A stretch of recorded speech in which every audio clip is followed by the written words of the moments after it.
Welcome to the weekly Roundup Part 2. You've reached Talking with Dr. Terry, 180 Seconds to a Better You, message number 588, and I'm Dr. Terry Wurzbacher. Let's pick up from where we left off yesterday. I also want to remind you that I'm looking for your suggestions on what to call a Substack newsletter, and I want it to stand out, and it's like mistakes I made so you don't have to, that type of thing. Give me your suggestions. Thanks. Tim had a good point. He said that some people have anxiety around people, and their talking is a way to ease or overcome that anxiety instead of letting things naturally evolve. We all know so many people hate silence and have to fill it up. On vibrations, Karen said that Einstein said that all healing will be accomplished through energy at some point in the future. And there really is a big field of energy medicine.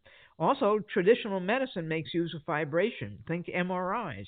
Karen also reminded us that it's important to be disciplined about raising our vibrations, and I agree with that. Pay attention to those things I mentioned. Change the labels. If you have your photo album labeled family, change it, or make another one that says vibration raising or something like that. Jay is on a roll with his walking, and I've become his accountability partner in a sense. He calls me on his daily walk, and I just love it. He knows I'll give him a hard time if he misses a day. Having an accountability partner is a key to everything. The best thing he said, though, was that he's getting back to prioritizing himself, and I hope we all do that. Melissa made me laugh, saying that my leaving you in suspense in the Shania calls reminded her of Paul Harvey and the rest of the story. Holly took a risk telling me an acronym about listening, but she survived, and so did I, and I think it's a great acronym.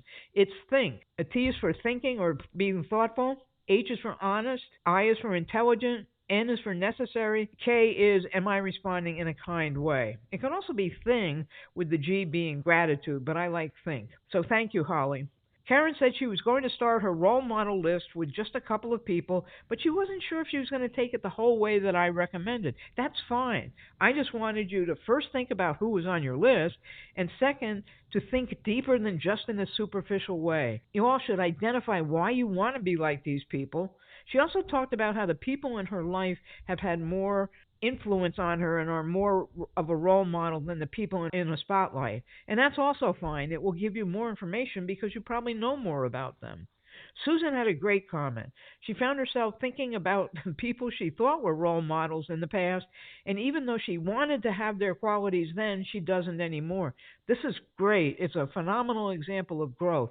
It's not uncommon for what and who we want to be to change over the years. It takes courage to admit it and recognize that maybe those qualities no longer serve us. And I think that was great, Susan. We'll continue with this tomorrow.